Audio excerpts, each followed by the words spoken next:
कल जो मैंने वीडियो अपलोड की वो तकरीबन 12 बजे के बाद की। कल फ्राइडे था और मैंने एक शॉर्ट वीडियो बनाई थी, लेकिन क्योंकि मैं बाहर चला गया था जिसकी वजह से मैंने वो वीडियो अपलोड नहीं की। ठीक है, मैं क्रोमा गया था और मोबाइल लेने गैलेक्सी A73 5G।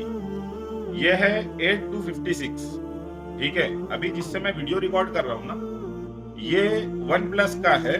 ये 12 GB रैम है और ये भी 256 है, लेकिन इसकी मेमोरी फुल हो जाने की वजह से, ठीक है, मैंने बहुत सारी चीजें डिलीट की।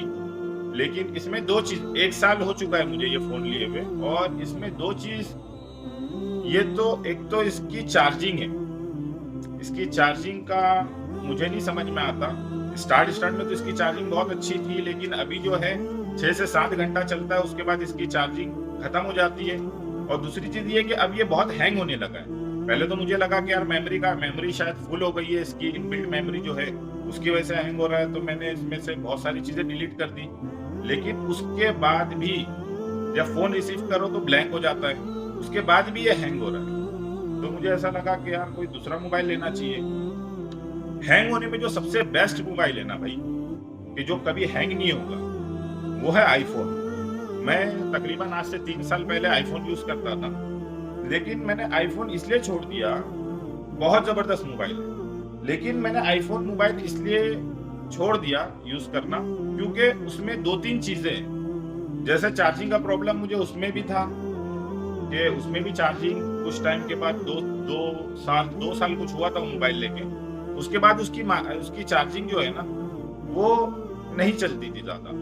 और दूसरी चीज ये कि कोई भी चीज शेयर करना हो या व्हाट्सएप की, जैसे आपके पास कोई फाइल आ गई, पीडीएफ फाइल है और वर्ड फाइल है, उसको व्हाट्सएप पे आई, उसको मैनेज करना, फाइल मैनेजर जो उसमें मैनेज करना है ना, वो मुझे डिफिकल्ट लगा। कोई भी चीज आपको किसी से शेयर करना है, ठीक है, सैमसंग से या किसी और मोबाइल से, तो शेयरिंग उसमें थोड़ा सा डिफिकल्ट है। 2-3 चीजें, बाकी वो मोबाइल क्लास है। उसका 2 GB रैम था, और अभी ये जो वन प्लस है इसका 12 GB रैम है, और एक्सपेंडेबल इसमें तकरीबन 7 GB कुछ दिया है।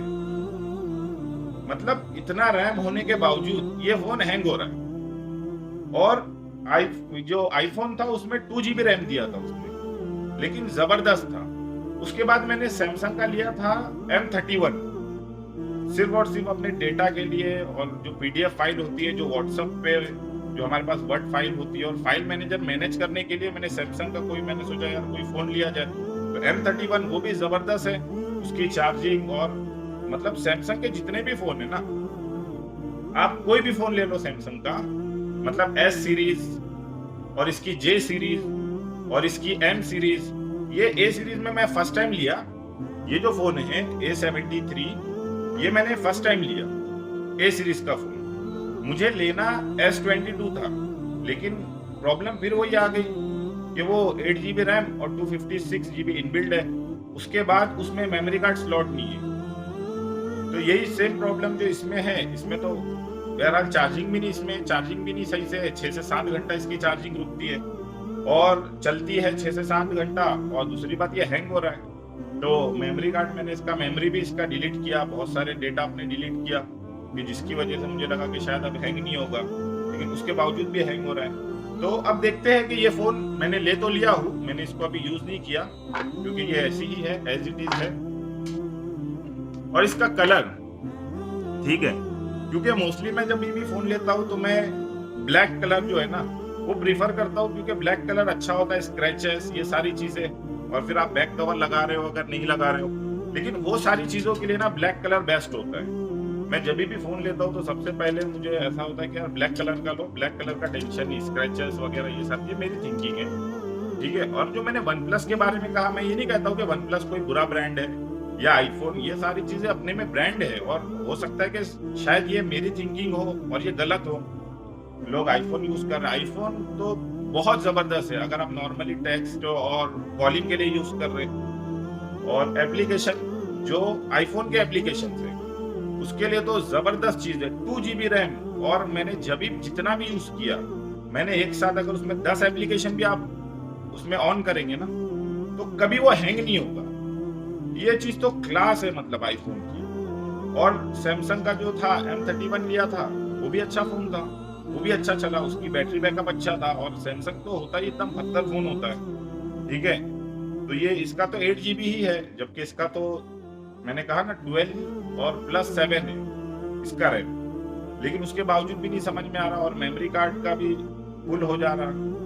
तो मैंने सोचा कि चलो यार फोन लिए, इसलिए मैंने थोड़ा इस बार थोड़ा एक अलग कलर सोचा कि कुछ अलग कलर लिया जाए। लेकिन इसमें सबसे बड़ी जो दिक्कत है ना भाई, वो ये है कि चलो फोन तो ले लिए, जब सबसे पहले मैंने इसका बॉक्स देखा ना, तो मुझे इसका बॉक्स बहुत अच्छा लगा कि यार एकदम स्लिम बॉक्स है, बहुत प्यारा बॉक्स है। लेकिन वो मुझे बाद में समझ में आया, जब उसने मुझे निकाल के दिया। मैंने वन प्लस का जब लिया था तो इसने मुझे चार्जर दिया, ठीक है, और साथ में इसका डेटा केबल मिला, चार्जर मिला मुझे, उसका अडेप्टर जो होता है जिसको हम लोग अडेप्टर बोलते हैं वो मिला, ठीक है, फिर चार्जिंग केबल मिला उसका मुझे।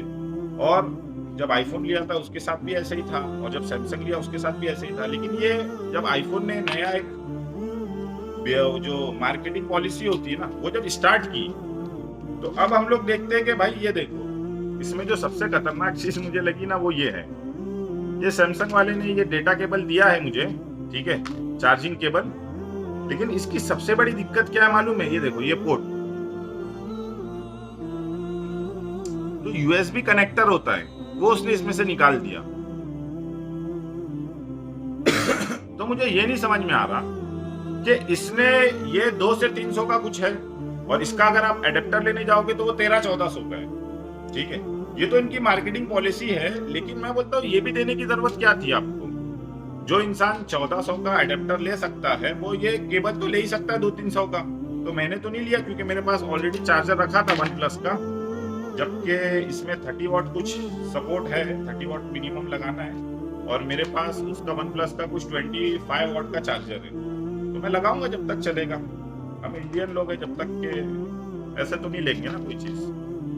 तो ये चीज मुझे नहीं समझ में आई, मुझे ये चीज बहुत खराब लगी जब उसने बॉक्स खोला, और बॉक्स खोल के जब मुझे ये चीज दिखाया ना इसके अंदर का, कि भाई हम इसने क्यों दिया ये? अरे ये भी नहीं देना चाहिए था ना तेरे को यार, और दिया तो ठीक है। मतलब इसकी सबसे बड़ी बीमारी मुझे जो लगी ना, उसमें यूएसबी कनेक्टर क्यों निकाल दिए? कम से कम यूएसबी कनेक्टर होता, इंसान लैपटॉप से और किसी और चार्जर से, ठीक है, बहुत सारे चार्जर आते दूसरी कंपनी के, उससे तो यूज कर लेता। लेकिन नहीं, ये कनेक्टर दिया ताकि आप 1400 का इसका अडेप्टर लो, और क्या मतलब था 1400 रुपया डाल के?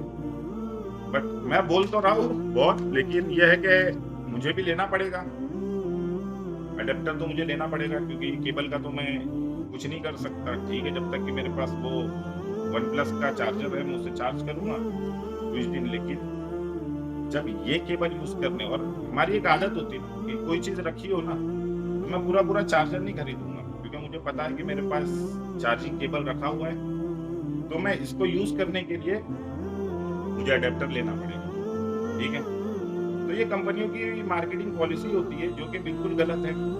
या तो आप चार्जर दो, पहले हेडफोन आते थे, चार्जर आते थे, ठीक है, अब आपने हेडफोन तो पहले निकाल दिया, उसके बाद आपने चार्जर, अगर चार्जर निकाला तो पूरा निकाल दो यार। ये देखे एहसान मत करो। और इसको देख के पता नहीं क्यों मेरा दिमाग ही खराब हो रहा है, खुशी नहीं हो रही कि चल भाई दिया, क्यों दिया वो मतलब एक, जब भी उसको देखूंगा तो मुझे यही याद आएगा कि भाई मुझे 1400 का अडेप्टर लेना है, ठीक है। बाकी फोन तो लुक वाइज तो बहुत जबरदस्त है, अब देखते हैं यूज करने में कैसा है। ये यूज करने में भी ऐसा ही है जैसा दिख रहा है, और स्मूथ है, ठीक है। स्टार्ट में तो खाली फोन है 256 GB, ठीक है। और इसकी सबसे अच्छी चीज जिसकी वजह से मैंने ये लिया कि ए सीरीज में अभी फिलहाल टॉप का मॉडल यही है, A73 थी। और दूसरी जो चीज मुझे इसमें अच्छी लगी कि इसमें मेमोरी कार्ड स्लॉट है, बस जिसकी वजह से मैंने ये लिया। और मुझे सैमसंग ही यूज करना था, ये वन प्लस यूज किया, लेकिन मुझे वो मजा नहीं आई। सैमसंग कैसा है कि बहुत ही इजी है। अब ये वन प्लस के भी जो इसके फंक्शंस है अच्छे हैं, इजी है, कोई वो नहीं है, एंड्रॉइड ही है। लेकिन थोड़ा 19-20 आईफोन तो बहुत बेस्ट है, मैं आईफोन की कोई बुराई नहीं कर रहा हूँ। लेकिन हाँ ये है कि आईफोन आप अगर नॉर्मली यूज कर रहे हो तो उसके लिए आईफोन आपके लिए बहुत बेस्ट है, मतलब कॉलिंग के लिए, टेक्स्ट के लिए, व्हाट्सएप के लिए लेकिन फाइल मैनेजर थोड़ा मुझे मैनेज करने में उसमें थोड़ा इश्यू होते थे। डॉक्यूमेंट्स को एक फ़ोल्डर बनाना और फिर डॉक्यूमेंट जैसा हम लोग हर चीज़ प्रॉपर तरीके से रखते, तो वो थोड़ा कंपनी के जो काम के डॉक्यूमेंट्स होते थे, ये सारी चीज़ें फाइल बनाना, फ़ोल्डर बनाना उसमें, थोड़ा वो मेरे लिए थोड़ा डिफ़िकल्ट था। और जिसके लिए एप्लीकेशंस थे, लेकिन वो एक्स्ट्रा एप्लीकेशन डाउनलोड करना, फिर उससे ऑपरेट करना, फिर वो मज़ा नहीं आती है मोबाइल चलाने में। चार्जिंग उसकी भी मतलब 2 साल 2-3 साल तकरीबन कुछ मैंने उसको यूज़ किया, उसकी भी चार्जिंग वैसी थी। सैमसंग की जो चार्जिंग थी वो अच्छी थी, सैमसंग की चार्जिंग अच्छी थी। लेकिन मुझे किसी ने कहा, अच्छा आईफ़ोन भी मुझे मेरे किसी फ्रेंड ने कहा था कि भाई आईफ़ोन ले ले, अच्छा मोबाइल है, तो मैंने ले लिया। फिर उसके बाद मुझे ये चीज़ का प्रॉब्लम फेस करना पड़ा कि चार्जिंग का भी प्रॉब्लम फेस करना पड़ा 2 से 3 साल के बाद। तकरीबन 2 से 3 साल मैंने यूज़ किया, मुझे प्रॉपर नहीं पता, लेकिन 2 से 3 साल के बीच मैंने कुछ यूज़ किया। तो फिर चार्जिंग का प्रॉब्लम आया और फिर डेटा का प्रॉब्लम आया और फिर 2-3 प्रॉब्लम आई, जिसकी वजह से मैंने जो है वो सैमसंग का ले लिया टेम्परवरी कि भाई सैमसंग यूज़ करे, तो वो यूज़ कर रहा था। तो इतने में मेरे एक फ्रेंड ने लिया वन प्लस का, कि यार बहुत ज़बरदस्त फ़ोन है, तू ले ले। तो मैंने वन प्लस ले लिया। तो मुझे तो ना आईफ़ोन जमा, मतलब टोटली काम के लिए, जैसा देखा जाए कि भाई हमारे को कोई प्रॉब्लम नहीं हो, कोई एप्लीकेशन यूज़ करने के लिए, तो आईफ़ोन बहुत अच्छा फ़ोन है। लेकिन मेरी जो ज़रूरत थी वो हिसाब से मुझे नहीं ठीक लगा। और वन प्लस भी अच्छा फ़ोन है, लेकिन मेरी जो ज़रूरत थी, अब इसमें मेमोरी फुल हो जा रही है। चार्जिंग 1 साल नहीं हुआ, चार्जिंग उतर रही है इसकी। और मेमोरी कार्ड, मैंने ये नहीं कह रहा कि सारे वन प्लस के फ़ोन ऐसे ही है, लेकिन मेरा फ़ोन ऐसा है तो मैं अपने फ़ोन के बारे में कह रहा हूँ, ठीक है? और इसकी मेमोरी कार्ड और इसकी चार्जिंग और हैंग हो रहा है, पता नहीं क्यों। 1 साल, अभी 1 साल हो गया होगा तकरीबन, या नहीं हुआ 1 साल इसको लेके, लेकिन ये हैंग होना शुरू हो गया। मैंने डेटा भी डिलीट किया, लेकिन उसके बावजूद हैंग हो रहा है। तो फिर इसके लिए मुझे लगा कि यार वापस से मुझे सैमसंग में जाना चाहिए, तो सैमसंग में मुझे लेना था S22, जो कि बहुत अच्छा फ़ोन है।